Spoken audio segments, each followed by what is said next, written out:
keluarga, spiritual, psikologi, dan lain sebagainya yang ada di dalam diri kita. Jika sudah ada self-love atau mencintai diri sendiri, maka merupakan suatu kebahagiaan hidup. Dengan mencintai diri sendiri, kita akan memiliki pandangan yang positif, menyadari dan belajar menerima kekurangan dan kelebihan dari dalam diri, agar hidup kita ini lebih bersyukur. Nah, terkadang banyak di antara kita hanya melihat keluar, bukan melihat ke dalam diri kita. Melihat orang lain punya, atau yang orang lain punya itu kita selalu ingin dan ingin. Ingin ada orang lain tampil lebih cantik, kita ingin. Orang lain langsing, kita ingin. Orang lain hidup mewah, kita juga ingin. Ingin menerima orang lain. Sehingga kadang kita lupa pada diri kita sendiri. Karena keseringan melihat dari luar, dari orang lain. Padahal dengan membandingkan kehidupan dengan orang lain, membuat kita menjadi minder dan merasa tidak mampu akan menjadi diri kita. Itu mengakibatkan penderitaan diri kita. Karena sebenarnya diri kita pun membutuhkan perhatian, membutuhkan perlakuan kasih sayang. Jadi kita sendiri.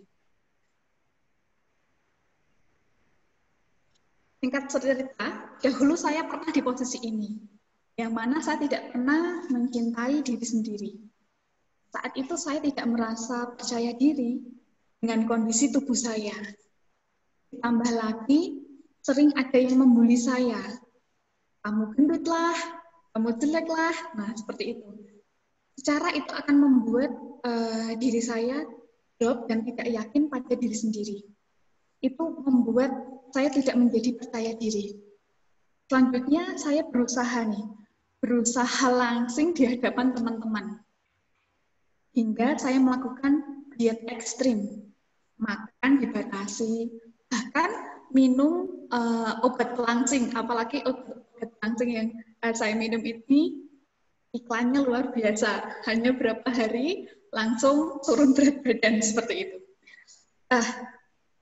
Ternyata setelah saya melakukan diet ekstrim dengan tidak makan, hanya minum obat pelangsing, akibatnya kepada diri saya sendiri. Tidak ada, istilahnya tidak ada pengurangan berat badan. Nah, itu menjadikan saya tambah down, tambah drop, karena hasilnya nol besar. Tidak seperti yang saya harapkan. Dengan konsumsi obat pelangsing bisa membuat saya langsing, tapi nyatanya tidak. Di situ saya menjadi depresi. Sudah tidak makan, tambah pikiran yang tidak ada, istilahnya dari yang saya lakukan tidak ada perubahan. Nah, itu menjadi tambahan penderitaan bagi saya. Secara fisik saya sudah tidak, kebutuhan saya tidak tercukupi, tetapi di sini saya hanya istilahnya menuntut diri saya agar terlihat langsing. Nah, sekian lama bermula saya dengan program MOM, Makanan Optimal Manusia, yang mana di sini dimentori oleh Ibu Inge Santoso. Pada kesempatan hari ini, Ibu Inge juga nanti akan menyampaikan terkait dengan lanjutan yang saya sampaikan ini. Nah, masih pada awal-awal saya masih memiliki persepsi bahwa dengan adanya program ini, saya ikut untuk langsing. Tetapi setelah saya mengikuti program ini kurang lebih dari 3 bulan, orientasi saya yang awalnya ingin langsing berubah. Kebutuhan saya di sini adalah sehat. kebutuhan saya di sini adalah untuk tubuh saya menjadi lebih sehat. Karena jika kembali beberapa tahun silam, setelah saya melahirkan, ini saya tidak, istilahnya, sering mengalami ketidaknyamanan. Kondisi sakit yang terus-menerus, sampai pada akhirnya saya tidak bisa jalan sama sekali. Saya hanya terbaring di tempat tidur, bahkan untuk menggerakkan badan, itu saya harus dibantu oleh suami dan ibu saya. Itu yang membuat saya sadar bahwa yang saya lakukan ini harus berubah. Harus dari diri saya sendiri, saya harus mengubah persepsi bahwa yang prioritas adalah kesehatan. Dari situ, saya kembali untuk memenuhi kebutuhan saya dengan harapan saya bisa sehat selalu. Nah, dengan usia saya yang masih muda, membuat saya harus berusaha bangkit. Saya tidak lagi termotivasi dengan penampilan langsing, namun lebih memotivasi diri saya untuk hidup sehat, untuk mengubah pola makan saya, lebih mencintai diri saya dengan berbagai aktivitas, termasuk menjalankan program MOM. Apakah dengan menjalankan program ini saya memiliki kendala? Jelas.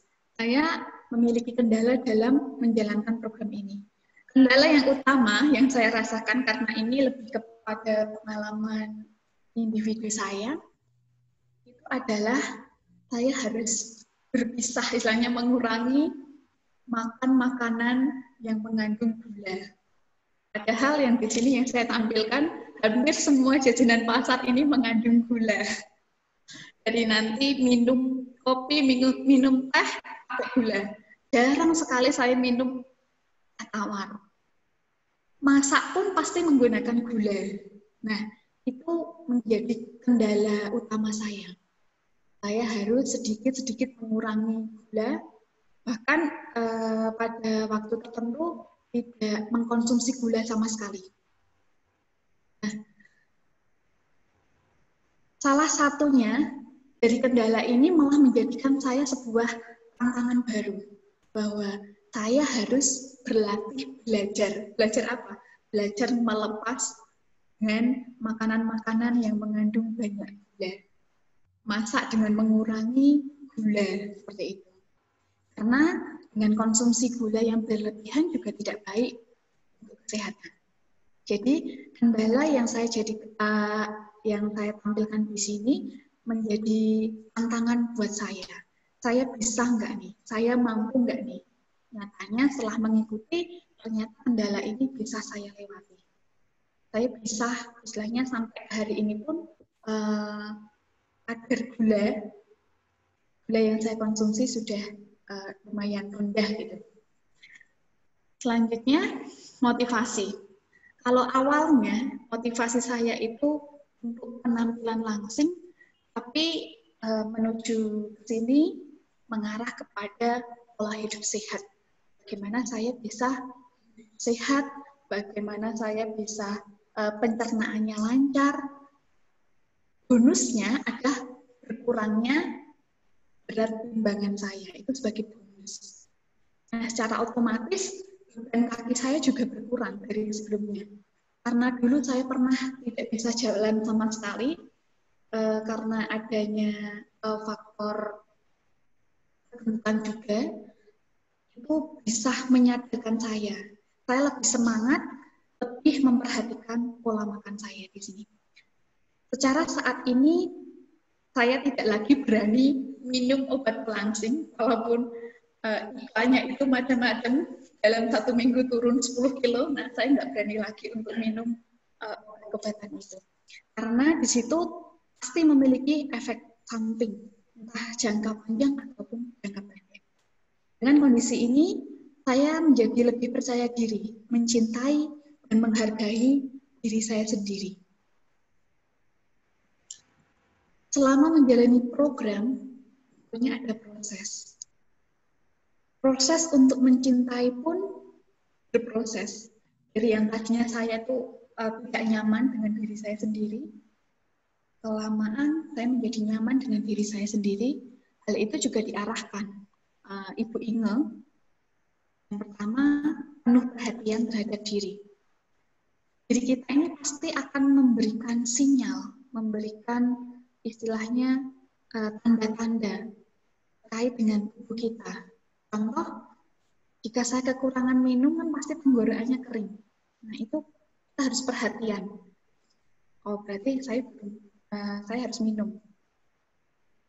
Kita hendaknya akan bertindak sesuai apa yang ada di sinyal kita.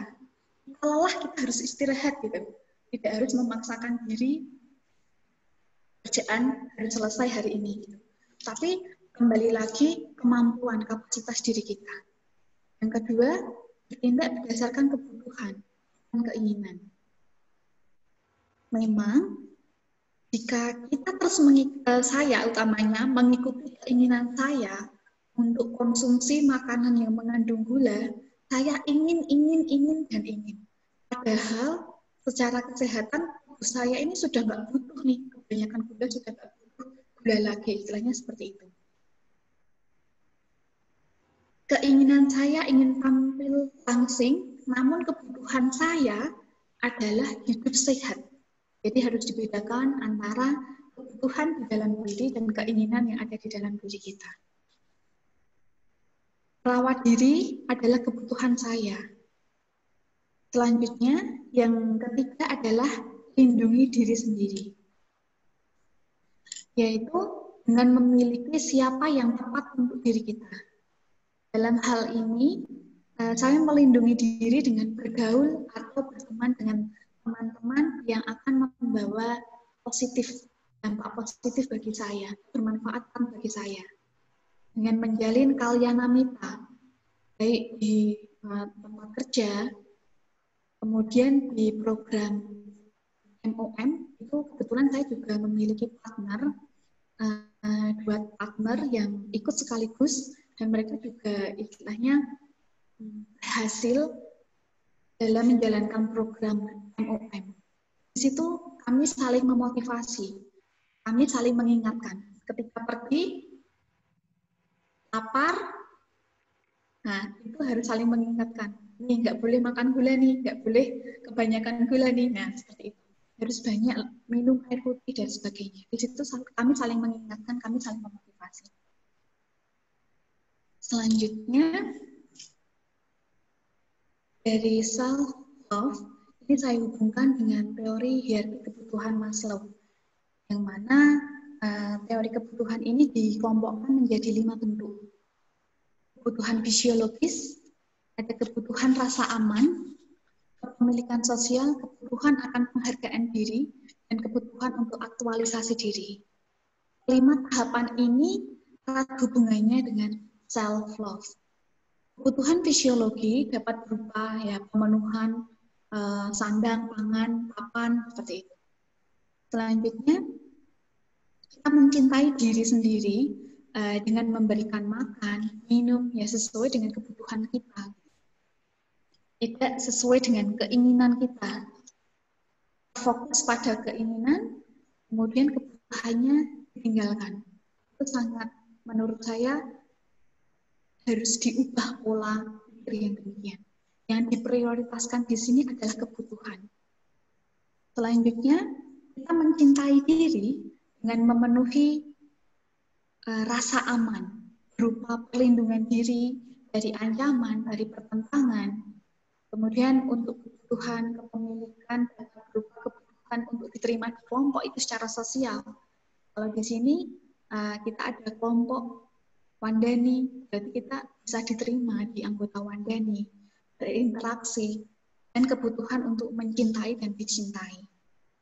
Kebutuhan penghargaan diri, yaitu kebutuhan akan harga diri, kebutuhan bagaimana kita menghormati, juga dihormati, dihargai, kita juga menghargai orang lain, bahkan makhluk lain. Kebutuhan aktualisasi diri, yaitu kebutuhan untuk menggunakan kemampuan kita, skill kita, keterampilan kita, potensi, bagaimana mengemukakan ide, memberikan penilaian, kritikan terhadap sesuatu. Kita memiliki keterampilan, keahlian itu juga harus dimanfaatkan. Baik dimanfaatkan di lingkungan keluarga, di lingkungan masyarakat. Agar tidak hanya kita yang terampil, tetapi orang lain, makhluk lain juga bisa gitu. Teman-teman yang lain juga bisa memanfaatkan keterampilan kita ini. Self-love merupakan upaya untuk lebih menghargai dan mencintai. Hal ini bukanlah bentuk keegoisan. Self-love membuat seseorang itu lebih percaya diri dengan potensi yang dimiliki, menjadi seorang yang positif, serta mampu memperlakukan orang yang ada di sekitarnya dengan baik. Ketika seorang belajar menghargai diri sendiri, maka ia tidak akan semena-mena dengan diri sendiri, juga tidak akan semena-mena dengan makhluk lain, orang lain. Bentuk lain dari self-love ialah self-care, yaitu merawat seluruh tubuh serta menjaganya. Demikian yang dapat saya sampaikan. Kurang dan lebihnya mohon maaf. Terima kasih. Saya kembalikan kepada Jessica. Silakan, Ci. Ya, thank you, Dewi. Wah, seru banget dengar ceritanya Dewi ya. Jadi, saya rangkum sedikit ya, Dewi ya, dari yang tadi Dewi ceritain. Jadi sebenarnya Dewi ini mengalami proses ya, Dewi ya, dari self-hate sempat yang lihat diri sendiri kesel gitu ya, mungkin nggak nyaman, sampai akhirnya berproses sampai sekarang terus berupaya untuk self love ya, Dewi. Jadi yang Dewi sampaikan menarik sekali, bahwa yang namanya self love itu adalah dalam konteksnya nggak cuma diri sendiri, tapi bisa juga dalam konteks fisik, keluarga, spiritual, dan juga psikologi ya, menerima hal itu. Lalu kita memang sehari-hari banyak banget lihat keluar ya, Dewi, apalagi mungkin dengan sosial media. Jadi banyak keluar, jadi kita suka membandingkan, jadi terkadang kita lupa. Sampai akhirnya Dewi cerita sempat termakan iklan minum obat pelangsing yang cepat gitu ya. Pengen minum ternyata nggak berhasil ya, terus jadinya udah fisiknya nggak kuat, mentalnya juga jadi stres juga ya, sampai Dewi juga akhirnya jatuh sakit sampai nggak bisa bangun dari tempat tidur. Sampai akhirnya perjalanannya Dewi berproses.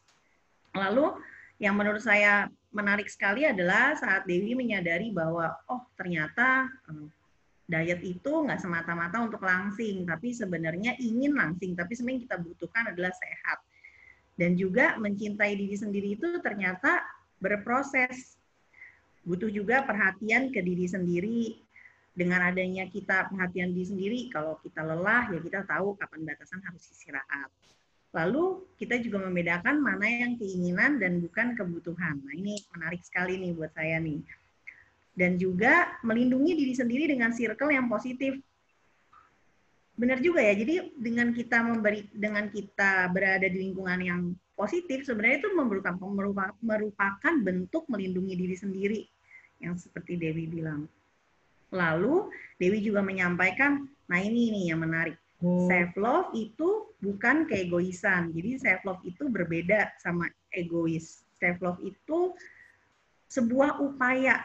Nah, nanti mungkin setelah sesi Q&A kita bisa ngobrol lagi, sebuah upaya.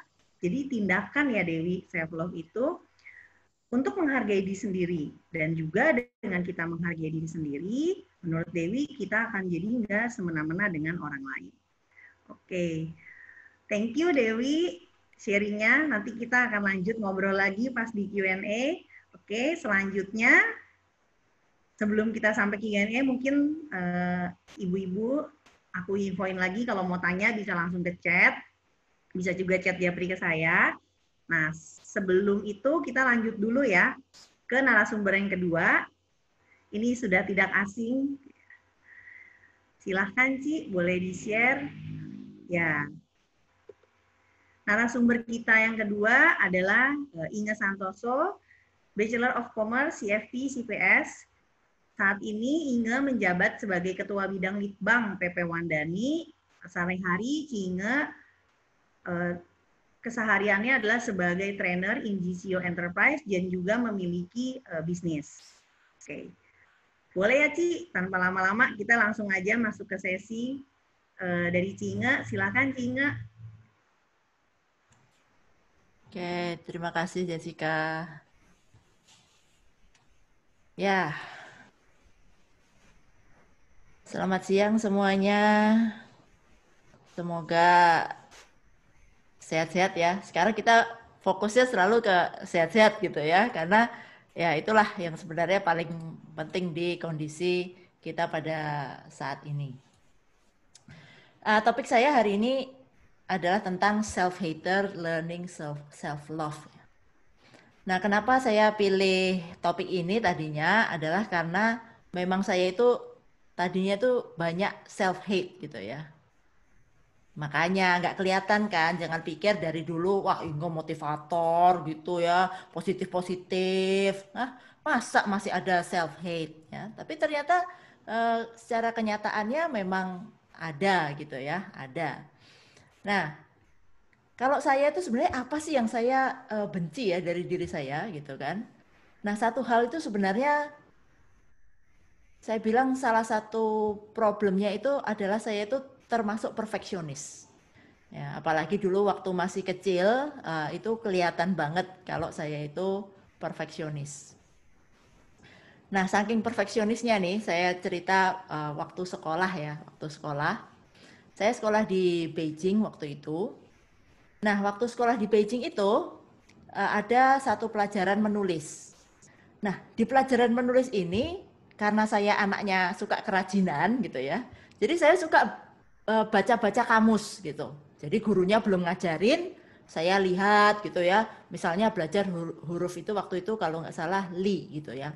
Jadi li yang artinya berdiri apa itu. Jadi saya lihat di kamus itu hurufnya ini. Kemudian saya lihat tetangga-tetangganya yang bacanya li juga, tapi tulisannya berbeda gitu ya. Nah, ketika ulangan ya, jadi ada ulangan itu ya saya pikir saya ini agak-agak sok pinter gitu ya. Jadi waktu keluar tulisan yang li itu saya tulis li yang lain. Karena saya pikir loh kan saya sudah belajar, di kamus juga ada. Jadi saya tulis itu li yang lain. Nah, sama gurunya disalahin. Aku langsung protes. Loh, itu kok disalahin kenapa? Kan ini juga tetap ada di kamus. Iya, memang itu ada di kamus. Tapi kan saya belum ngajarin kamu. Wah, itu ya rasanya gemes banget. Nah, sampai kayak gitu itu, saking saya itu modelnya perfeksionis, kalau ada kesalahan-kesalahan kecil seperti ini, itu tuh bisa terngiang-ngiang. Jadi sampai siangnya, malamnya tuh sampai ngimpi-ngimpi gitu ya. Terus keluar tuh rasa-rasa kesal, rasa-rasa ya benci itu ya terhadap diri. Tuh kan kamu kan sok pinter sih. Harusnya tuh yang simpel-simpel aja, nggak usah yang susah-susah. Ya kan tuh malah nilainya berkurang, nggak 100 malah jadi 99 gitu kan. Nah, jadi hal-hal seperti itu. Nah, kalau bicara tentang ya kayak tadi ya kayak Dewi ya ngomongin tentang badan, loh saya tuh dari kecil memang nggak pernah kurus gitu kan. Kayaknya memang nggak pernah itu saya bentuknya kurus itu nggak pernah kayaknya. Jadi memang dari dulu itu ya kalau orang mau bagus tuh bilangnya berotot gitu ya. Ya. Nah, kalau cerita tentang badan memang itu salah satu bisa dikatakan struggling point saya ya. Jadi sesuatu yang saya memang dari dulu kayak ya bergulat dengan hal itu gitu kan. Karena image di luar adalah oh wanita itu yang bagus, yang cantik itu harus langsing. Itu kan image yang kita dapatkan ya, apalagi sekarang ini di sosial media ya. Bukan cuma langsing lagi, kalau perlu perutnya pun ada garis-garisnya gitu kan. Bukan cuma langsing ini sekarang ya. Otot-ototnya semua terbentuk dengan baik. Ya, kalau yang cowok juga sama sih ya. Kalau yang cowok juga six pack gitu kan. Nah, kalau saya ngomongin itu tuh ya memang banyak saya merasa kebencian-kebencian yang muncul karena berhubungan dengan badan ini. Ya. Kemudian satu hal yang sebenarnya sampai sekarang itu saya agak ya ini ceritanya mungkin belum melepas ya, belum melepas. Itu Sekitar, saya kan dulu mau merit tahun 2003 atau 2004 ya. Sekarang saya juga udah lupa kapan sih dulu mau merit itu ya. Ya 2003 atau 2004. Nah, terus kan akhirnya ya karena ada satu lain hal, akhirnya tuh memang saya nggak jadi merit gitu kan, batal. Nah, ketika batal ini, saya kan masih ngobrol tuh sama calon gitu ya. Ya sudah bukan calon ya, jadi mantan gitu kan. Nah, si mantan ini dia bilang, Inga, menurut mamiku, kamu itu kurang cantik. Jadi makanya aku nggak jadi merit sama kamu. Aku langsung, what? Jadi kamu selama ini lihat aku tuh cuma cantiknya doang gitu kan. Ini otak nggak dihitung gitu kan, cuman penampilan luar doang gitu kan. Nah itu salah satu yang bikin saya tuh termasuk ya sakit hati gitu kan. Ini gimana sih ini orang, untung nggak jadi merit sama ini orang gitu kan. Nah tapi ketika dia ngomong gitu, yang dia bilang, Inga kamu itu kurang cantik. Tahu nggak, itu aku ya di posisi badan itu paling bagus seumur hidup. Paling bagus seumur hidup. Itu mungkin beratku cuma berapa ya? 62 atau berapa gitu. Ya. Itu aku bilang itu sudah aku paling ngepol itu dengan segala macam diet, olahraga, berenang setiap hari sampai 2 kilo berenang itu wes sudah tidak ada lagi yang bisa lebih bagus daripada itulah kondisinya ya. Dia bilang masih kurang cantik. Wih, rasanya ya. Itu rasanya di dalam itu kemarahannya itu luar biasa sekali. Ya tapi itu yang terjadi. Ya. Jadinya saya tuh banyak lihat badan nggak suka, lihat ini nggak suka, lihat itu kurang gitu ya. Karena ya itu tadi perfeksionis. Jadi kadang tuh susah untuk memaafkan diri sendiri gitu ya. Nah jadi itu sih sampai suatu saat ya akhirnya mulai agak-agak sadar gitu ya. Sadarnya apa? Bahwa sebenarnya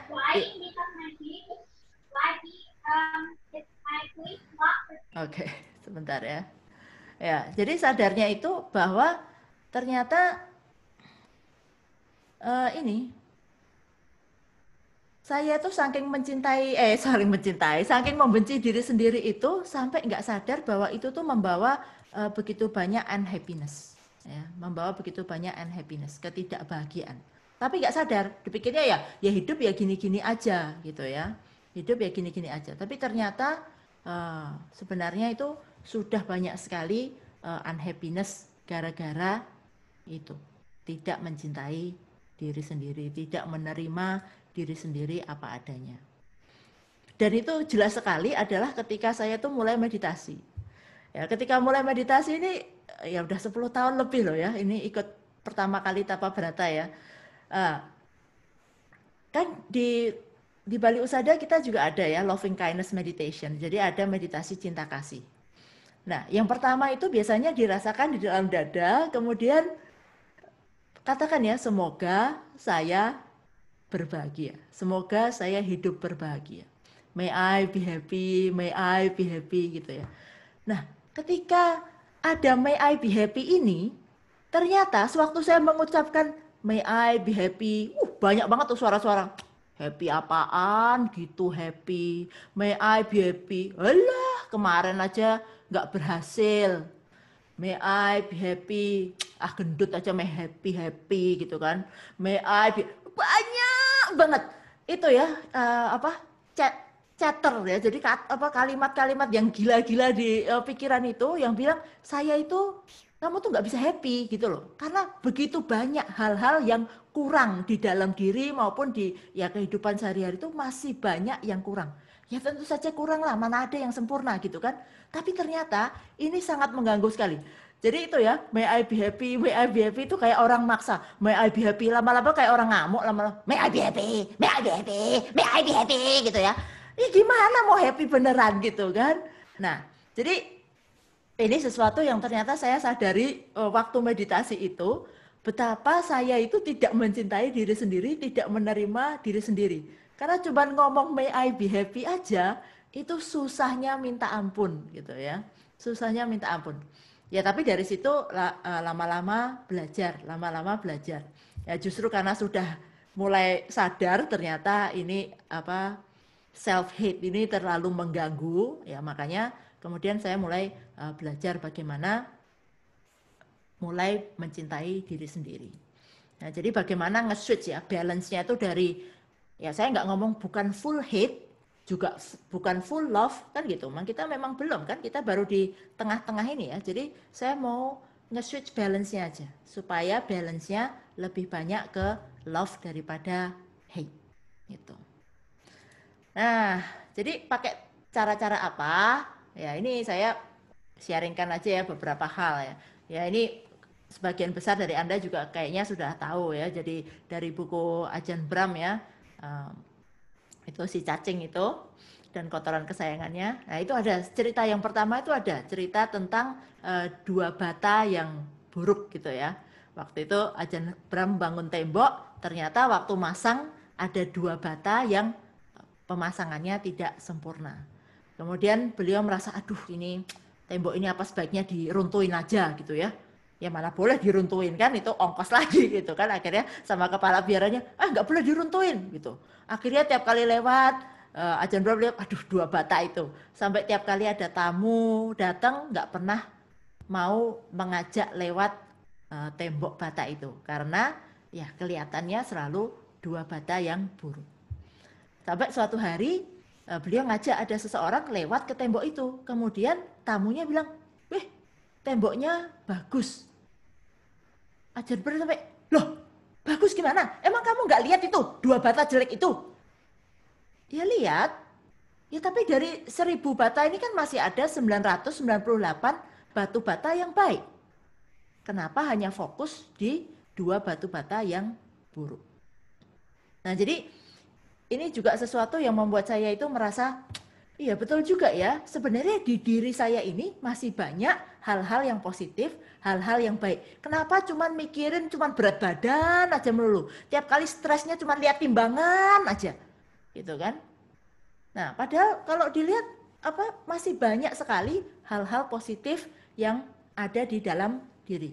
Jadi akhirnya saya pakai suatu mantra, yaitu perfectly imperfect. Ya maklum lah, tetap namanya perfeksionis gitu kan. Tetap mau perfect, tapi sekarang perfectly imperfect. Ya, jadi sempurna dengan ketidaksempurnaan yang ada. Jadi ketidaksempurnaan yang ada di dalam diri saya ini, itulah yang sempurna gitu ya. Nah itu mantra ini yang membuat saya itu merasa agak nyaman gitu ya, nyaman dengan kondisi yang ada. Jadi mulai belajar untuk menerima bahwa ya memang tidak ada yang sempurna gitu loh. Semua orang pasti ada kelebihan, ada kekurangannya. Siapapun lah. Ya kecuali nanti kita sudah mencapai tingkat-tingkat kesucian ya. Tapi selama kita masih umat berumah tangga di kondisi seperti saat ini, ya itu kondisinya memang imperfect gitu ya. Jadi ya ini imperfectly imperfect. Kemudian saya fokus pada apa? Fokus pada progres. Karena kalau bicara tentang kesempurnaan, terus membuat kesempurnaan itu malah menghambat diri kita untuk berkembang, ya ini memang lebih baik progress is better than perfection. Ya contoh lah, seperti kita mau buat program ini, contoh Bincang Wandani online ini ya. Kalau nunggu semuanya sempurna, ya kayaknya kita juga nggak akan jalan-jalan gitu kan.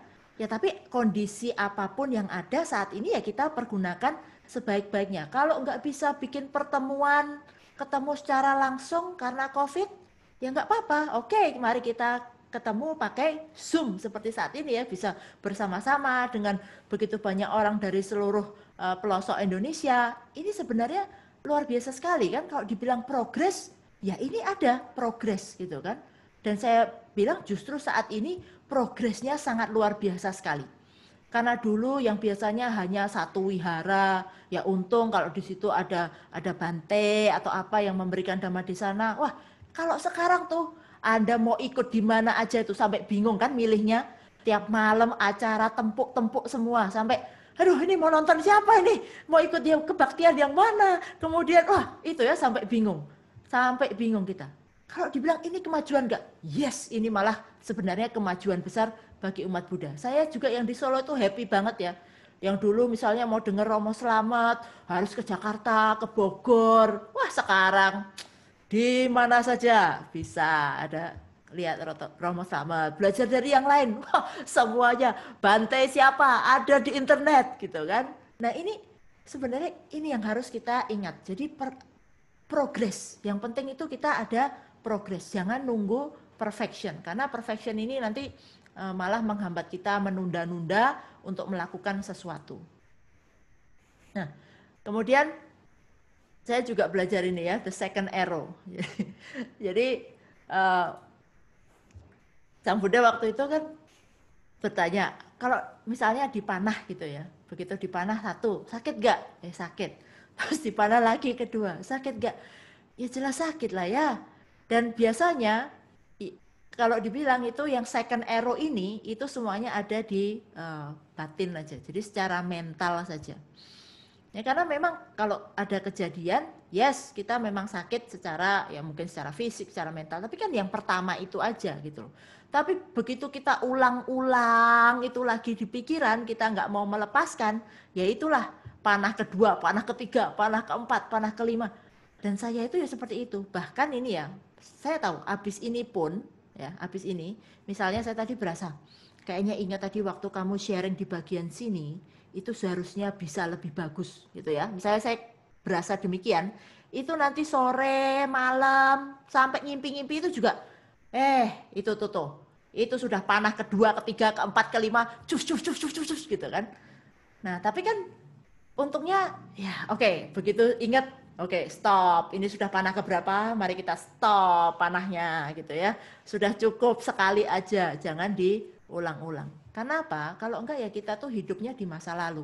Kita mengingat oh kemarin enggak benar, ini enggak benar, andaikan. Nah, kalau kita berandai-andai aja terus ya percuma kan? Yang penting itu sekarang kita mau bagaimana untuk kedepannya bisa menjadi lebih baik.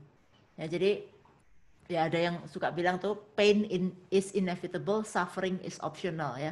Jadi memang ya sakit ya terjadi, tapi kita tidak perlu menderita. Ya, tidak perlu menderita. Jadi panah yang kedua, ketiga, seterusnya itu coba kita semakin aware, kita semakin sadar, jangan biarkan panah-panah yang berikutnya itu lebih menyakiti diri kita, istilahnya begitu ya. Jadi dilepaskan aja. Ini juga salah satu self care ya, self love, bahwa kita ya cukup sekali itu. Nah, jadi memang banyak ya hal-hal seperti ini, dan saya mungkin kalau cerita itu biasanya kayak ibu-ibu gitu ya. Nah ini banyak panah-panahnya, ini ibu-ibu yang terutama working mom ya, ibu-ibu yang bekerja. Kadang-kadang saya kalau sharing di daerah itu menemui biasanya ada yang tanya, Bu tapi ini gimana ya, saya ini nggak bisa loh membagi waktu dengan baik. Kerja, iya. Ngurus rumah tangga, iya. Terus ini lagi suruh aktif di Wandani. Ini gimana? Gitu kan. Saya gimana mengatur waktunya gitu kan. Nah, yang sering terjadi apa? Ibu-ibu ini rasa bersalahnya tuh tinggi. Jadi waktu bekerja merasa bersalah, nggak ngurusin anak. Sewaktu di rumah ngurusin anak merasa bersalah, kurang ngurusin kerjaan. Atau lagi di rumah ngurusin anak, aduh belum ngurusin organisasi, ada kegiatan Wandani gitu ya. Nah sekarang ini nih, Anda ikut kegiatan Wandani hari ini di sini, mungkin juga aduh merasa bersalah, ini aku harusnya ngapain gitu kan. Bayangkan loh ya. Padahal sebenarnya kalau kita mau berpikir, kenapa ya kita harus merasa bersalah di setiap situasi itu. Padahal kita tahu kan, memang kita bisa bagi-bagi waktu dan itu memang bisa. Oke, bagi waktu untuk Wandani, bagi waktu untuk kerja, bagi waktu untuk keluarga. Semuanya ada slot-slot waktunya sebenarnya. Kenapa nggak kita ubah ya cara kita berpikir? Jadi sewaktu ngurusin anak, ya sudah, be present, ngurus anak. Nggak usah ditambahin merasa bersalah, nggak ngurusin yang lain. Karena tahu kan, setelah selesai ngurusin anak, nanti akan ada waktunya untuk ngurus pekerjaan.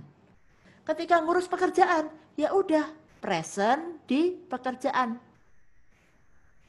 Anak ya nanti ada waktunya untuk anak, ada waktunya untuk keluarga, ada waktunya untuk organisasi.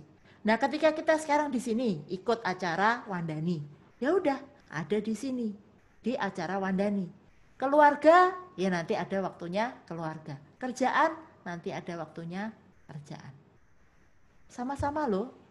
Tapi yang kedua, tanpa ada rasa bersalah digotong kemana-mana. Gitu ya. Nah, ya kemudian ya memang kita harus mulai hidup itu sesuai dengan nilai-nilai kita ya, apa yang kita anggap penting di dalam kehidupan kita gitu loh. Ya ini baby step ya, baby step, pelan-pelan gitu ya. Kalau memang kita masih banyak yang butuh kita perbaiki atau kita kembangkan atau apa ya nggak apa-apa, pelan-pelan aja. Dan sama seperti tadi Sukita Dewi juga sharing ya tentang mom. Saya dulu juga mom ya susah banget, gila itu meninggalkan. Sebenarnya yang susah buat saya bukan gulanya, tapi justru ketika memasuki minggu-minggu menghilangkan karbohidrat ya, nasi, mie itu. Aku sampai weekend itu nangis-nangis loh, kayak perpisahan, ditinggal siapa gitu ya. Cuman mau tidak ketemu, libur sementara loh. Ini bukan selamanya loh, cuman libur sementara. Ya kan, dari nasi dan mie ini cuma libur sementara, tapi nangisnya kayak apa gitu ya. Tiap orang tuh beda-beda, ada yang gula, ada yang pas karbohidrat, ada yang kopi gitu ya. Nah, tapi semuanya itu hanya libur sementara ya, libur sementara. Nah, jadi nggak apa-apa, step by step ya, step by step. Nah, kemudian ini salah satu ya, kadang-kadang kita tuh perlu berhenti untuk mengejar apa yang kita tidak mau gitu ya. Atau ya jangan mengejar apa yang tidak mau sama kita gitu loh. Nah, ini nggak tahu nih di sini sudah ibu-ibu semua atau masih ada yang mencari pacar gitu ya. Nah, ini kalau sudah tahu cowoknya itu memang nggak mau sama kita ya nggak usah dikejar-kejar terus gitu ya. Mari kita pindah ke cowok berikutnya gitu, next gitu ya. Ya atau apapun lah. Kadang-kadang ini bisa dalam bentuk misalnya pekerjaan. Kita tuh ingin pekerjaan ini gitu ya. Atau mungkin di organisasi, aku pengen jadi ketua PD misalnya gitu. Ini kayaknya enggak sih, biasanya rebutan enggak mau. Tapi ya siapa tahu ya, ada yang rebutan pengen jadi ketua PD, pengen jadi ketua PC gitu kan. Nah itu kadang ya pekerjaan itu kita mau mengejar, tapi apakah itu yang benar-benar kita inginkan gitu kan? Nanti sudah benar-benar jadi ketua PD, ketua PC ternyata aduhai, ribet banget ya ternyata ya jadi ketua gitu kan, apalagi sekretaris ya Dewi. Nah, ya jadi kadang-kadang itu kita butuh mengevaluasi ya terhadap diri kita sendiri karena itu mulai memikirkan sebenarnya kita ini yang kita inginkan, kita butuhkan itu sebenarnya apa. Jadi enggak semuanya kita kejar ya. Nah itu. Jadi nah menurut saya sih yang penting itu tiap saat mengingatkan diri kita ya, mengingatkan diri kita bahwa ya kita bisa mencintai diri kita itu apa adanya dan memang apa adanya gitu loh. Karena sebenarnya kalau ditanya apakah kita ini sudah tanda kutip ya sempurna? Ya sudah. Jadi ya nggak usah disetresin lagi. Kita mau mengembangkan diri itu dari perasaan yang kita ini sudah berkecukupan. Kita selalu perlu mengingatkan diri bahwa saya ini sebenarnya sudah cukup. Ya, sudah cukup. Dan itu akan membawa lebih banyak kebahagiaan. Daripada setiap saat berpikir saya tidak cukup baik, saya tidak cukup ini, saya tidak cukup itu. Kenapa enggak kita mulai dengan gratitude ya, dengan bersyukur bahwa yes, sebenarnya saya ini sudah cukup apa adanya. Jadi kita mengembangkan diri pun dari perasaan cukup. Ya, kita cukup menjadi lebih baik, gak apa-apa. Ya. Bukan dari kurang. Kadang-kadang kita pikir, wah kalau nggak kurang itu nggak termotivasi. Nah, ini contoh ya kalau mau ngomongin tentang duit gitu ya. Nah, ada orang gini, di kantor dulu, pekerja nih, Bu, saya mau utang. Kadang-kadang bingung kan, ini karyawan ini kok dikit-dikit utang itu kenapa sih gitu kan. Akhirnya saya tanya, loh emang kenapa kamu kok suka utang? Gini Bu, saya itu kalau nggak utang, nggak termotivasi untuk bekerja. Nah, gimana coba? Kalau kayak gini, gimana kapan bisa kaya, betul nggak? Itu kan dari minus ke nol, minus ke nol, minus ke nol. Nggak pernah plus. Nah sama dengan diri kita ini loh, kalau kita merasa selalu tidak merasa cukup, itu tuh kita tuh dari minus terus gitu loh. Minus ke nol, minus ke nol, minus ke nol. Terus kapan kita plus? Jadi makanya kita mulai dari cukup dulu, dari 0, 1, 2, 3 kan gitu. Ya kan? Nah, itu sih. Jadi selalu diingatkan ya. Saya sekarang tulis di mana-mana itu kadang di kamar mandi itu, di kaca di kamar mandi itu tiap kali pagi gosok gigi dan lain-lain sebelah kiri ada tulisannya I am enough gitu ya. Saya cukup gitu. Jadi mengingatkan diri sendiri sudah cukup. Apapun sebenarnya sekarang ini sudah cukup. Mau lebih baik enggak? Tentu saja terus kita berkembang menjadi lebih baik. Tapi mulai dari kecukupan, bukan mulai dari kekurangan. Oke, jadi mungkin itu yang mau saya sharingkan hari ini. Ya, jadi kalau sekarang nggak bisa peluk-peluk gitu ya, karena kita masih COVID, mari kita peluk diri sendiri dulu. Oke? Ya, terima kasih semuanya. Saya kembalikan ya ke Sisi. Terima kasih. Apa telepon? Apa ditelepon? Oke, terima kasih ya Cinge sharingnya. Seru sekali ya menambah informasi dari yang tadi sudah Dewi sampaikan. Kalau saya boleh rekap sedikit, jadi sebenarnya yang paling utama di awal-awal adalah sebenarnya kita tuh suka, yang Cinge bilang, kita mungkin tidak sadar. Sebenarnya tuh kita tuh sudah ada perasaan benci atau tidak mencintai diri sendiri. Jadi seperti yang Cinge tadi ceritakan di awal-awal, dia tidak menyadari, I don't realize how much kalau misalnya Cinge tidak mencintai dirinya sendiri. Jadi segala sesuatu berasanya kurang, sampai tadi Cinge perfect banget ya, sampai ulangan 99 aja itu terasanya tidak sempurna. Padahal kalau 99 pembulatan 100, Ci. Jadi setelah itu Cinge belajar dan dia bisa melihat punya moto yang baru, perfectly imperfect. Jadi tetap ada perfectnya, tapi perfectly imperfect. Dan yang bagus banget adalah progress is better than perfection. Jadi mungkin Cinge bisa menyampaikan tadi, yang penting ada progresnya. Setiap saat yang kita lakukan ada progresnya, dan itu lebih baik dibanding segala sesuatu harus sempurna ya Ci ya. Dan kita juga melakukannya itu baby step. Jadi pelan-pelan, baby step, perlahan-lahan kita lakukan. Yang memang yang cerita terkenal seperti ada 2 bata sama 998 bata ya Ci. Pasti saya yakin semua di sini kita udah baca.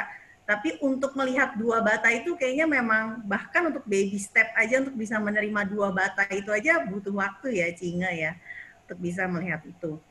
Dan yang penting juga kita harus be present. Jadi contoh walking mom ya, contoh mungkin saya juga, Dewi juga. Jadi bener yang Cinge bilang, kadang-kadang kita merasa guilty gitu, bersalah. Kalau kerja, anak di rumah. Tapi kalau di rumah, kerjaan belum selesai gitu ya. Salah satunya mungkin kita bisa menjadi netral dengan perasaan dan kita mencoba be present. Lalu Cinge juga menyampaikan tentang living according to your values. Mungkin nanti kita akan bisa bahas ya Ci lebih dalam tentang ini sedikit di Q&A. Lalu terakhir Cinge menutup dengan I'm enough. Ini bagus banget nih. I am enough, perasaan cukup. Jadi selama ini minus yang memang nggak bisa langsung ya, seperti timbangan tadi Cinge begini kan nggak bisa langsung begini. Setidaknya mulai balance dari yang minus kita netral dulu ke I am enough.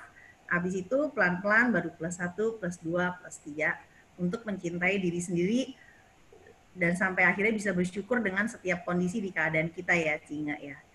Oke.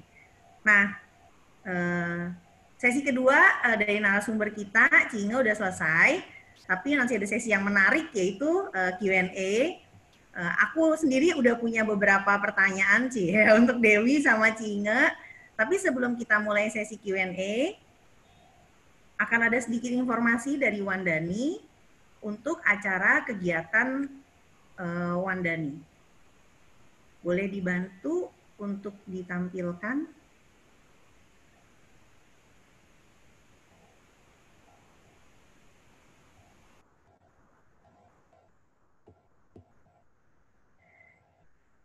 Ya, Wandani saat ini memiliki usaha gotong royong Wandani yang saat ini pilot project-nya ada di Jabodetabek. Jadi sebenarnya apa sih, terutama di era COVID seperti ini ya. Jadi kita program ini terbentuk pada saat di era COVID di masa pandemi saat ini. Ini adalah kegiatan bersama-sama yang bersifat sukarela untuk menggiatkan usaha supaya lebih lancar, mudah, dan ringan. Jadi di mana para anggota Wandani saling mendukung dengan bisnis-bisnisnya mereka dan untuk mengajak pemilik usaha dengan memasukkan ke katalognya. Jadi kita punya katalog Wandani, katalog usaha gotong royong. Ini contohnya yang dimiliki oleh salah satu pengurus Wandani juga. Ini adalah bakmiku. Jadi nanti bisa ibu-ibu yang punya usaha bisa memberikan informasi seperti ini. Lalu usahanya apa, ada Instagramnya apa, dan nomor WA-nya juga apa. Ya, jadi siapa yang boleh ikut di usaha Wandani ini, yaitu yang boleh ikut di usaha gotong royong ini adalah anggota Wandani, anggota Women Dharma Club, usaha sendiri, usaha keluarga, dan area Jabodetabek. Untuk informasi lebih lanjut bisa menghubungi Wimpi di nomor tersebut atau juga bisa DM ke Instagram Wandani. Nah, saat ini memang baru di area Jabodetabek pilot project. Tapi kalau memang teman-teman dari Wandani di luar Jabodetabek juga ingin mengadakan acara seperti ini, bisa dikoordinasikan di ketua PD dan PC masing-masing. Berikutnya, ini informasi untuk bincang online Women Speak Up minggu depan, episode ke-7. Dengan tema perempuan Wandani, berkeluarga, berkarir, dan berkarya. Wah, ini nyambung nih sama yang tadi Cinge cerita ya, tentang ada perempuan yang jadi keluarga, berkarir, dan berkarya. Ada sosialnya, ada bekerjanya, dan tetap juga menjadi keluarga. Dengan pembicaranya, Ibu Tintin Indasiri, Ibu Sukarti, dan Ibu Yeniwati, dengan moderatornya Ibu Yensya. Jangan lupa ya, minggu depan, join lagi. Oke, nah sekarang kita sampai ke sesi Q&A. Jadi teman-teman atau ibu-ibu yang mau nanya, sudah ada yang bisa langsung di chat. Oke, sambil menunggu boleh ya, atau kalau misalkan mau langsung ngomong juga boleh, buka videonya, chat, nanti saya bisa langsung unmute untuk langsung nanya ke Ci Inge dan Dewi. Oke, pertanyaan pembuka dulu nih untuk Ci Inge dan Dewi. Kadang-kadang kalau kita self-love, itu tuh kan beda katanya sama egois ya. Tadi Dewi juga bilang, tapi bagaimana sih ngebedain self-love sama egois gitu? Oh, saya melakukan ini sebenarnya dalam rangka saya tuh self-love, bukan saya egois sama diri saya. Gimana tuh bedainnya? Nah tuh, Dewi tuh. Dia dulu soal yang ngangkat topiknya nih. Oke. Kalau untuk bedain antara self-love dengan egois, kalau egois itu mengarah kepada dorongan untuk keuntungan diri sendiri gitu ya, Ci. Terus kalau yang mencintai diri sendiri ini kan istilahnya peduli dengan diri sendiri, ini juga akan membawa manfaat bagi yang lain gitu. Contoh tadi yang saya hubungkan dengan teori kebutuhan tadi, itu kan aktualisasi diri gitu. Aktualisasi diri erat hubungannya dengan self-love. Jadinya apa sih yang kita miliki, keterampilan apa yang kita miliki, itu menjadikan salah satu cara menyayangi diri kita sendiri dengan memberikan keterampilan yang kita miliki kepada orang lain. Tapi kalau yang egois itu hanya untuk kepentingan diri sendiri, dorongan untuk keuntungan diri sendiri seperti itu. Itu sih kalau dari saya sih. Ingat bisa nambah. Ya, mungkin boleh Cinga ada mau nambahin? Saya sih setuju ya dengan Dewi ya. Jadi kalau bicara tentang egois, itu benar-benar yang kita lakukan hanya untuk kita sendiri. Sedangkan sebenarnya kalau self love itu nanti efeknya adalah memang baik untuk kita sendiri, tapi juga baik untuk orang-orang di sekitar kita. Ini contoh nih, kalau memang saya ini, oke, misalnya aku butuh me time, oke, aku mau pergi TB ya seminggu, please deh, ini untuk aku diri sendiri gitu kan? Ya memang kesannya kamu egois banget sih, kok pergi ninggalin seminggu gitu kan? Ini nanti anak gimana nih yang ngurusin gitu ya? Apalagi sekarang sekolah online, gitu. Misalnya gitu ya. Nah, tapi sebenarnya dengan saya pergi, misalnya TB atau apa, mau spa juga boleh lah ya. Itu akhirnya kan saya merasa happy. Ya. Dan ketika happy pulang, itu terhadap anak, terhadap pasangan, itu kan semua juga biasanya cenderungnya jadi lebih, ya lebih enak lah ya suasananya. Udah nggak bete-bete gitu kan, jadinya nggak sensi-sensi, dikit-dikit marah. Nah itu sebenarnya seperti itu dengan kita self love, tapi sebenarnya bermanfaat untuk diri sendiri dan orang lain. Tentu saja bukan kalau misalnya kita egois, itu benar-benar kita hanya memikirkan diri sendiri, kemudian orang lain sebodoh amat gitu ya. Enggak sama sekali berbeda. Ya contoh kalau di pesawat itu pakailah masker Anda terlebih dahulu sebelum membantu masker untuk anak atau lain-lain. Ya sama lah kira-kira menurut saya konsepnya seperti itu. Oke, jadi bedanya ternyata dengan kita self love itu justru bisa memberikan cinta kasih buat orang lain juga ya. Ini mindsetnya bagus banget. Jadi seperti yang tadi Yewi juga bilang, kalau misalkan kita menyayangi diri sendiri, menghargai diri sendiri, itu ke orang lain juga jadinya kita menghargai mereka gitu ya. Oke. Kita sambil masih nunggu pertanyaan. Mungkin ada yang kalau mau bicara langsung bisa ada fitur ya, boleh. Raise hand ya. Silakan. Raise hand atau ngomong di chat, nanti kita unmute ya. Oke. Oke, sambil nunggu ya. Aku listnya banyak nih, Dewi, aku tuh penasaran deh. Saya penasaran. Dewi tuh cerita sampai dulu gak bisa bangun, Dewi. Memang sampai se-ekstrim apa gitu? Kalau itu sih sebelum ikut program diet itu memang aku terlalu over ya berat badannya, gendut gitu istilahnya. Terus ada saraf kejepit juga. Jadi sampai nggak bisa bangun, sampai gerak pun harus digerakin gitu loh, Ci. Nah, dari situ aku mulai ini sadar nih, ini harus istilahnya perbaikan dari diri sendiri, usaha dari diri sendiri. Ya, lambat laun yang aku butuhin itu gak lagi nih penampilan langsing, tapi lebih kepada hidup sehat supaya aku bisa menjalankan aktivitas ini dengan normal. Nggak, istilahnya jalan aja harus dibantu sih. Lu pernah sampai segitunya? Oh, jalan jadi harus dibantu. Jadi itu malah menjadikan motivasi baik justru ya, dengan keadaan yang tidak mengenakan, justru malah membuka mata Dewi. Wah, sebenarnya ada yang salah mungkin selama ini ya. Jadinya untuk mindsetnya, oh saya sebenarnya butuh sehat gitu ya. Iya. Oke, nah ini udah ada yang bertanya dari Leni, Cileni Viola. Ditanya nih, mungkin Cinge dan Dewi bisa jawab. Emangnya kalau dibilang jelek gitu, kita baiknya gimana? Diem aja.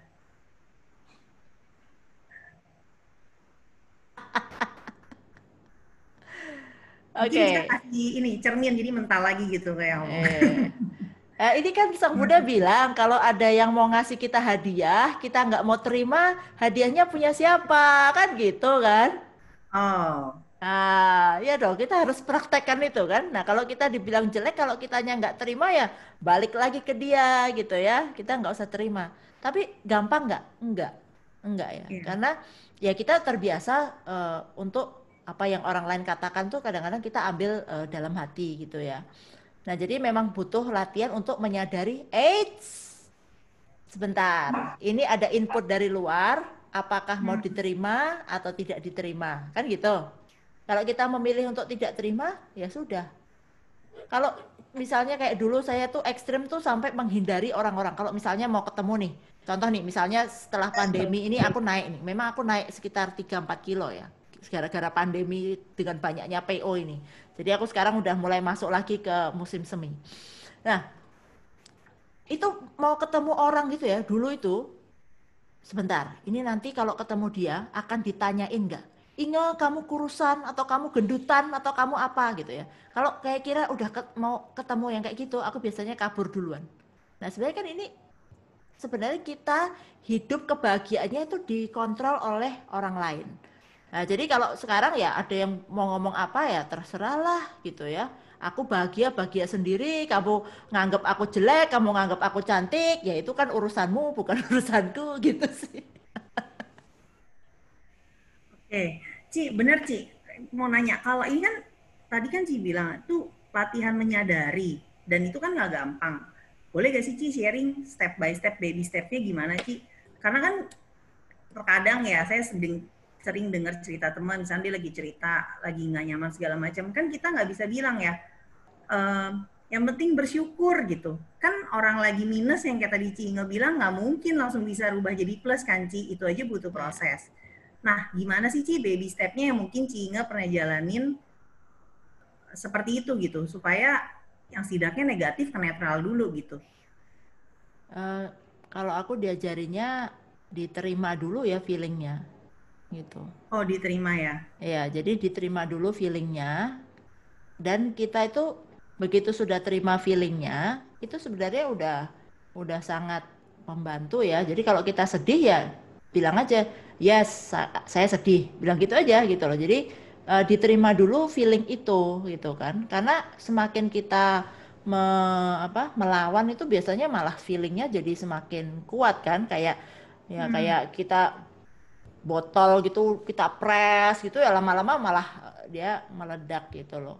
Jadi memang pertama kayaknya diterima dulu feeling itu, entah sedih, entah kecewa, entah apa. Nah dengan nanti sebenarnya ya kalau aku latihan yang paling bagus ya tetap aja meditasi ya, karena waktu meditasi itu kita benar-benar menyadari misalnya hanya dengan memperhatikan napas aja, kemudian kita bisa menyadari pikiran-pikiran yang muncul, perasaan-perasaan yang muncul, itu sebenarnya sewaktu di dalam kehidupan sehari-hari, nah itu manfaatnya besar sekali. Jadi kita tahu, oh ini rasa sakit hati muncul, oh ini rasa sedih muncul, oh ini rasa marah muncul. Dan karena kita lewat meditasi kita selalu bukan saja mengamati, kemudian kita tahu bahwa dia berubah, dia tidak kekal, dia anicca ya. Nah jadi kita udah terbiasa, nanti juga anicca dia nanti berubah gitu kan. Nah jadi dalam kehidupan sehari-hari sebenarnya aku bilang kalau ditanya senjata mutakhir kita apa ya meditasi gitu. Oke. Bisa nggak tanya? Saya tanya bisa. Oh ya, silahkan. Oke. Sebelum tanya, saya mau memberikan apresiasi dulu kepada tim Wandani ya. Ini udah sesi ke-6, ini luar biasa, bagus sekali. Saya minta kepada teman-teman kalau ini bagus, mengajak juga teman-teman yang lain untuk ikut serta, apalagi minggu depan juga bagus sekali. Setiap sesi ini pasti ada something yang spesial dan unik ya. Nah, hari ini saya mau bertanya nih, kalau kita lihat setiap orang ini, terutama para artis ya, para artis itu udah cakep, pinter, mereka juga kaya, kita selalu mempunyai persepsi seperti itu ya. Tapi mereka ternyata ada juga loh yang gak tahan, mereka bunuh diri juga ya. Kita tahu bahwa ada artis-artis Korea, artis Jepang itu bunuh diri. Mungkin menghadapi ucapan-ucapan yang menyakiti hatinya seperti itu. Walaupun bukan kekerasan fisik ya, tapi mungkin membaca sekarang ini di sosial media, ya seperti itu. Ini pengaruhnya apa ya? Apa karena dia memang tidak punya kekuatan mental untuk mencintai dirinya, self love-nya itu kurang, atau kurang mensyukuri, atau kurang secara ketahanan mental seperti itu. Ini mungkin dari Inge, dari Dewi juga yang pernah mengalami hal seperti ini. apa nih yang perlu ditumbuhkan gitu, karena ini menyangkut generasi-generasi milenial juga kan, yang sekarang artis-artis itu yang bunuh diri itu semua masih muda ya, 20 tahunan ke atas ya, belum maksudnya belum sampai, mungkin belum sampai 30 lebih, baru 20 lebih ternyata mereka sudah melakukan bunuh diri seperti itu. Coba bisa mungkin dikasih opininya seperti apa. Okay. Ini Ciwen ngasihnya susah-susah. Enggak lah, kamu pasti. Kalau dari aku sih, dari segi opinion ya, karena itu tadi ya, merasa nggak cukup kan, dan terlalu mendengar yang dari luar gitu loh. Jadi kita tuh membuat identitas diri berdasarkan persepsi dari luar. Itu sih menurutku. Jadi karena kita sendiri tidak nyaman dengan diri kita sendiri, terus kita nggak tahu jati diri kita ini siapa, istilahnya begitu ya. Ya kita ngomonginnya ini konvensional ya, bukan kita nggak ngomongin ata ya. Ya, jadi lebih ke kalau kita mengenal diri sendiri dan kita menganggap kita ini sudah cukup, ya omongan yang di luar itu tidak akan terlalu mengganggu.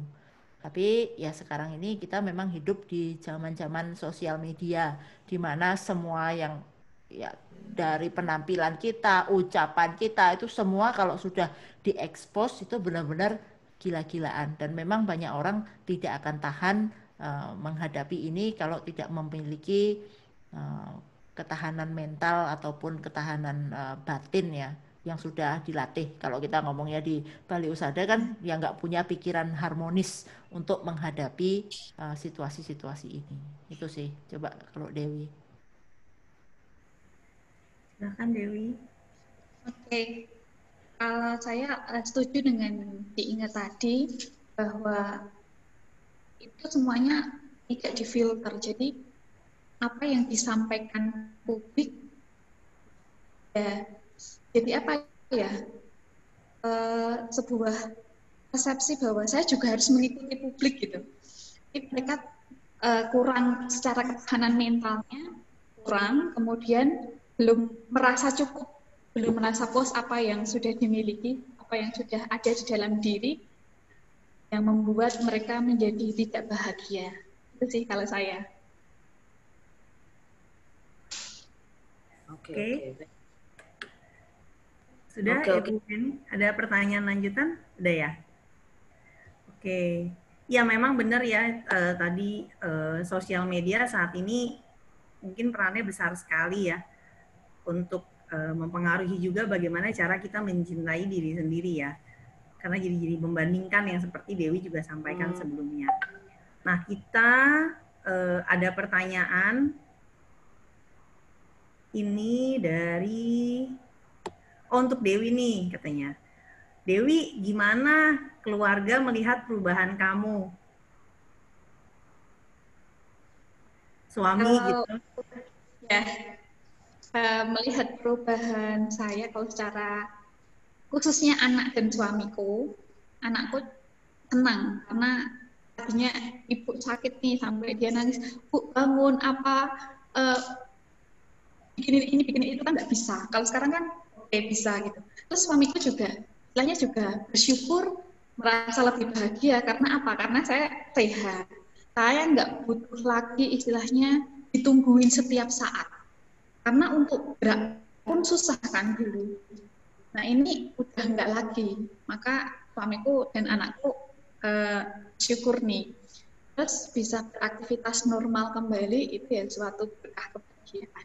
Intinya seneng lah, bahagia bahwa aku sudah berproses menjadi lebih sehat, menjadi lebih menerima, mencintai diri sendiri.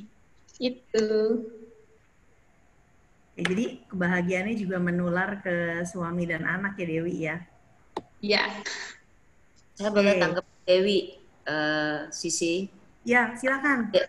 Dan untuk Inge ini jadi mentor yang bagus atau coach yang bagus untuk Dewi, karena Dewi ini pernah sama saya pada saat Dewi melakukan MOM dan MAM ya, pada saat itu saya juga merayu Dewi untuk makan makanan yang enak, tapi Dewi menolak.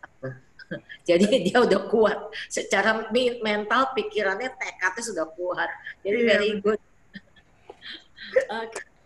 Ya, apalagi menahan kue-kue jajanan pasar. Itu tadi pas Dewi slideshow itu di komen langsung, aduh enak banget itu kue, banyak yang komen, Wi. Manis-manis kan ya, pasti lagi hijauan manis-manis ya. Iya, Ya. manis-manis. Ternyata diet juga melatih semangat dan mental kita ya. Oke. Nah, ada lagi pertanyaan buat Ci Inge. Oh, ini nih. Tadi ke Dewi, sekarang ke Ci Inge.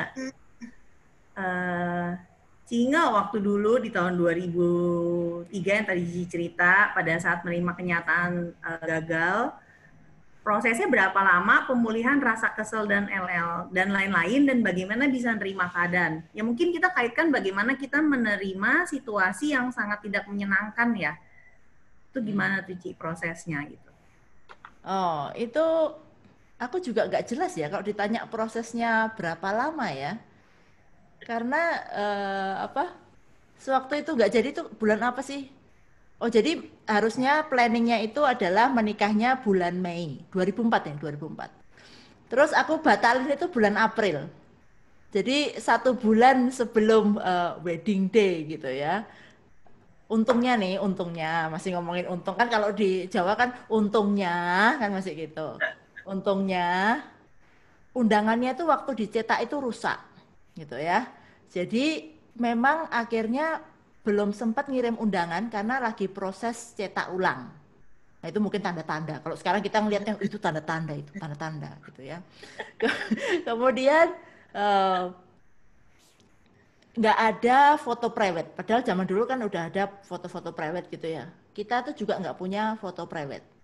Gara-garanya berantem, aku mau outdoor, dianya mau Tarsan gitu, ala-ala Tarsan gitu ya. Yang di indoor di kursi-kursi gak jelas itu. Nah, jadi saking kita berantem itu akhirnya nggak ada foto private gitu. Jadi kalau ditanya ya, apakah ini suatu tanda-tanda? Ya mungkin gitu ya, mungkin. Nah, berapa lama keselnya? Aku tuh bukan kesel weddingnya ya sebenarnya. Tak pikir-pikir ya memang apa karena waktu itu cintaku terhadap dia tuh juga cuman biasa-biasa levelnya gitu ya. Karena cintanya tuh cinta logika. Cinta logikanya dalam arti begini. Saya suka sama dia itu karena karakter-karakter ataupun ya ceritanya kalau suka itu fitur-fiturnya gitu loh ya. Kalau gampangnya fitur-fiturnya gitu. Jadi di atas kertas ini suami yang ideal di atas kertas. Tapi kalau ditanya feelingnya seberapa, itu aku bukan yang nggak ketemu terus rasanya aduh kangen. Enggak. Oh nggak ketemu nggak apa-apa gitu kan. Jadi mungkin jadi waktu nggak jadi menikah itu kalau dari segi feeling sebenarnya untuk feeling love-nya ini nggak terlalu bermasalah gitu ya.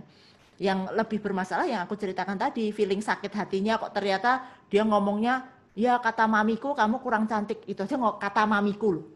Aku pikir loh, yang menikah tuh kamu atau mamimu gitu kan. Nah itu, tapi jadi kalau ditanya berapa lama, aku juga merasa itu tidak terlalu lama.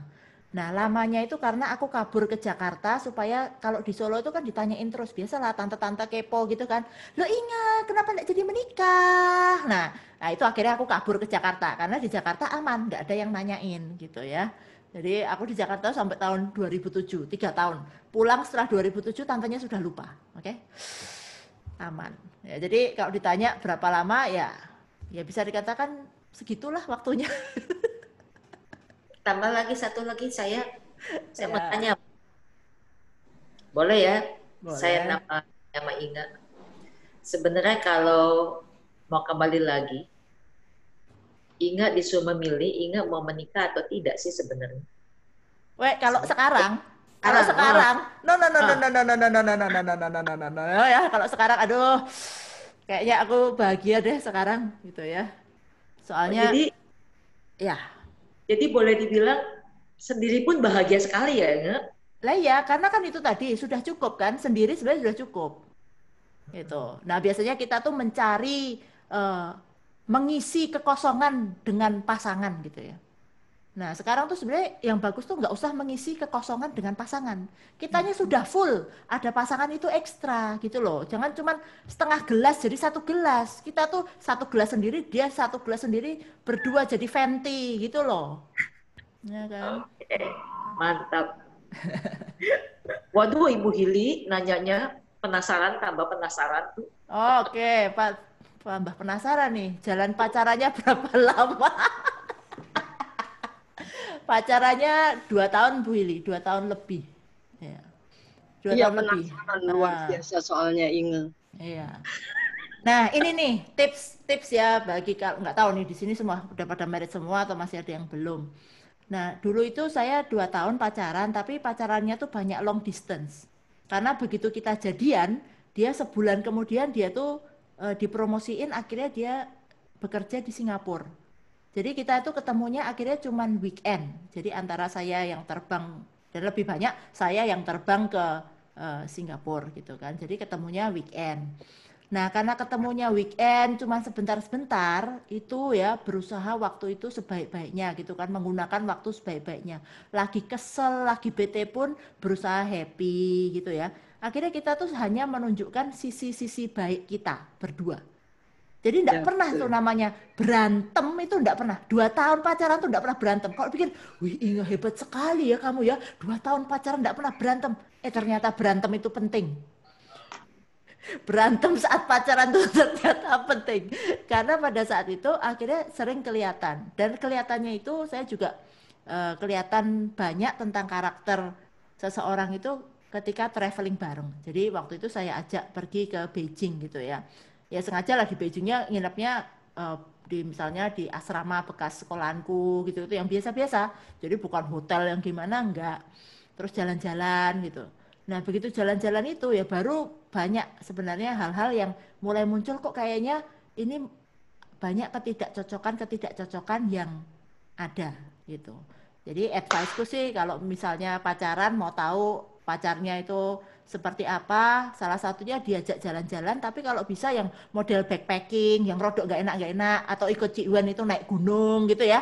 Nah itu hiking gitu, ketahuan tuh kalau capek orangnya kayak apa, kalau stres orangnya kayak apa. Nah kalau kita sudah lihat gitu, benar-benar mau dengan orang itu atau enggak. Dan dia juga sama loh lihat kita, ya pada saat kita stres kayak apa, pada saat kita capek kayak apa. Dan kalau dia bisa menerima kita saat-saat seperti itu, ya udah berarti kita berdua aman untuk melangsungkan pernikahan gitu ya menurutku. Satu lagi dong. Ya. Tuh ngomong-ngomong si mami sama si papi itu bagaimana? Dia worry, khawatir, takut, cemas, atau malah mendorong kamu untuk seperti apa gitu loh? Kalau sebenarnya kalau karena ortu itu tipenya juga agak terbuka ya. Jadi dalam arti ya pastilah pas pertamanya ya agak-agak kecewa, sedih kok nggak jadi gitu-gitu kan. Kesannya wah ini anakku gimana. Tetaplah itu sebagai orang tua muncul hal-hal seperti itu gitu kan. Tapi setelah lama-lama kelihatan aku juga single dan happy gitu kan. Mereka juga ya akhirnya ya asal si inginnya happy ya kenapa orang tuanya yang stres istilahnya gitu kan. Nah terus yang lebih asik lagi setelah papa itu belajar pace gitu kan, terus dilihatlah pacenya si Inge gitu. Apakah di pace ini kelihatan ada tanda-tanda tentang pernikahannya Inge gitu kan. Dan ternyata setelah di pace, Inge selalu menarik pria-pria yang baik. Oh enak kan, selalu menarik pria-pria yang baik. Oh, udah satu disyukuri. Tapi begitu married pasti cerai. Waduh, gimana coba? Baik-baik, tapi ternyata kalau married itu kemungkinan cerainya tinggi. Nah setelah papa lihat itu, ya sudahlah ya, untunglah kamu nggak married dah, daripada cerai aku lebih stres lagi gitu kan. Nah gitu. Jadi akhirnya ya mereka sekarang berdua sih happy-happy aja. Oke. Luar biasa Inge. Ya. Ada lagi yang mau tinggal ditepokin sama Dewi tuh, ada tepuk tangan. Tapi ini mungkin masukan saya ini bagus juga untuk para orang tua ya. Kita bukan hanya mendengarkan Inge bercerita, tapi juga kita bertanya kepada diri kita jika anak kita nggak menikah atau jadi bante. Ya, atau jadi bante, apakah kita cemas kan? Atau bagaimana? Karena kan biasa orang tua cemas ya. Ya, padahal kan Sang Buddha juga menjelaskan kawin atau tidak kawin, yang penting happiness kan, seperti itu. Jadi ini bagus sekali sih sebenarnya. Oke. Ya, udah ya Bu ini ya. Udah oke ya pertanyaannya ya. Oke. Ada lagi teman-teman yang mau bertanya karena saking serunya kita udah mau selesai acaranya. Coba saya lihat ya, masih ada pertanyaan yang belum dijawab nggak ya? Ini hari ini Inge bagus sekali membuat para yang tidak menikah ini happy sekali. Ya, bagus banget. Karena yang menikah pun tadi saya dengerin Pak Slamet Rojali menjelaskan di YouTube ya. Orang yang menikah pun juga kadang-kala dia akan turun lagi untuk tidak happy. Ya kan seperti itu. Ini bagus. Mungkin nanti next usulan saya ya bisa diberikan juga sama narsum mungkin untuk orang tua bukan pasangan yang tidak memiliki anak. Kita juga punya narsum-narsum seperti ini dan banyak juga yang happy loh. Jadi ini penting sekali karena banyak yang mungkin merasa tertekan karena nggak punya anak seperti itu. Tapi ternyata mereka tetap bisa happy kok seperti itu. Oke, ini masukkan aja untuk tim Women Speak Up. Ya, terima kasih sarannya Ibu Wenilo. Jadi memang ternyata self love itu bisa di segala status ya. Single, punya pasangan tidak memiliki anak dan juga ada pasangan dengan anak. Jadi semuanya bisa self love ya. Oke. Sepertinya pertanyaannya semua sudah dijawab, udah nggak ada pertanyaan lagi dari teman-teman. Oke, sebentar lagi kita akan tutup acara bincang online hari ini. Sebelum menutup, saya ingin kasih sedikit kesimpulan dari acara ini yang tadi sudah disampaikan sampai dengan sesi tanya jawab. Jadi yang pertama-tama terkadang kita nggak menyadari kalau misalkan kita memiliki perasaan benci dengan diri sendiri. Bahkan terkadang dengan mungkin keseharian kita nggak pernah melihat ke dalam dan kita sibuk melihat keluar, kita pun nggak sadar kalau sebenarnya kita tuh belum cinta dengan diri sendiri. Jadi pada saat perasaan tidak menyenangkan dengan diri sendiri datang, bagaimana yang rasanya mungkin minus-minus terus, mungkin nggak akan bisa langsung jadi plus. Tapi bagaimana pelan-pelan perasaan yang tidak enak tersebut kita rubah, bergeser sedikit-sedikit menjadi lebih netral. Dan tentu dalam proses saya itu tidak mudah, pasti baby step. Yang pertama-tama bisa dilakukan gimana sih? Yaitu menerima feeling yang ada. Jadi rasa yang tidak mengenakan itu harus kita terima. Lalu bagaimana untuk menumbuhkan self-love ke diri sendiri? Selain dengan lingkungan yang baik dan juga kita melakukan mungkin sering mendengar cerita-cerita seperti ini yang jadi semangat buat kita, yang juga bisa membantu yang mungkin tadi Cinge cerita adalah dengan meditasi cinta kasih. Dan yang penting bahwa self love itu bukan bentuk keegoisan. Jadi mami-mami yang di sini kalau butuh me time sebentar, apalagi sibuk ya, udah talk show di mana-mana mungkin online banyak, terus anak juga nge-zoom, udah laptopan terus mungkin boleh setengah jam me time gitu ya, kerimbat sendiri di rumah ya, atau mungkin nonton TV sejenak setengah jam gitu, dan itu bukan bentuk keegoisan. Karena apa? Kalau kita pribadi yang bahagia, itu juga akan bisa memberikan kebahagiaan bagi orang lain. Karena seseorang yang mencintai diri sendiri dan menghargai diri sendiri tentu bisa menghargai dan lebih mencintai orang-orang di sekitarnya. Karena cinta dan kebahagiaan itu menular. Oke, segitu aja dari kita, dari acara bincang online hari ini. Kita mau foto. Terima kasih. Oh iya, mau foto dulu. Kita tolong mau foto. Fotonya kameranya, videonya silakan, di on. Teman-teman, jadi ya, rambut nggak perlu tarik perut karena perut nggak kelihatan ya sekarang. Langsung cari lighting yang lebih ini ya, terang. Oke. Boleh dong kalau bisa habis ini kalau ada yang mau ngobrol-ngobrol sementara ngobrol dulu ya sih. Iya, Jangan boleh banget. mumpung lagi nyantai nih. Iya. Ini dari Cinge ya, instruksi ya Cinge Iya, ya. ini masih menunggu nih, masih. Loh, Mira kok laptop doang nih? Oke. Ya, masih ada yang belum. Oh, sebentar, Bu Gili tadi ke ini ya. Penny, Mana? Ada yang belum, beberapa, silakan dibuka sebentar. Mira ikutan, Mira dari Bogor. Mira Bogor, ikut. Eksis bersama kita, Cie. Siap. Dasteran. Oke, ready?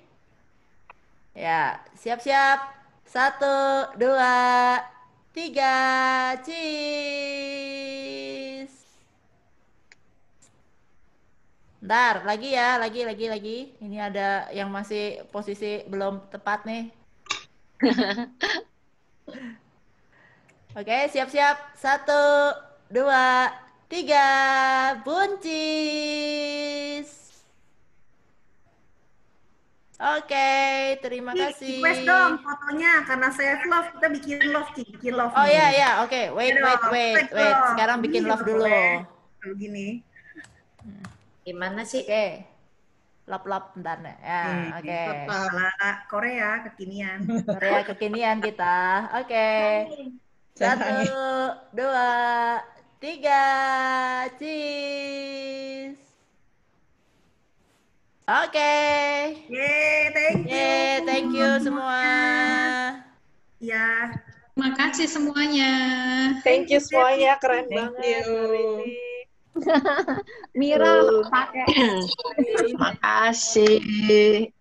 Jangan lupa minggu depan episode ke-7 ya, teman-teman. Ya, minggu depan kita ada episode ke-7 ya. Ini katanya mau ngobrol-ngobrol, maksudnya apa Iya, ya? jangan bye-bye dulu, mumpung hari ini aku betul-betul santai. Aku juga santai. Aduh. Cari temen ngobrol dia. Iyalah. Bener.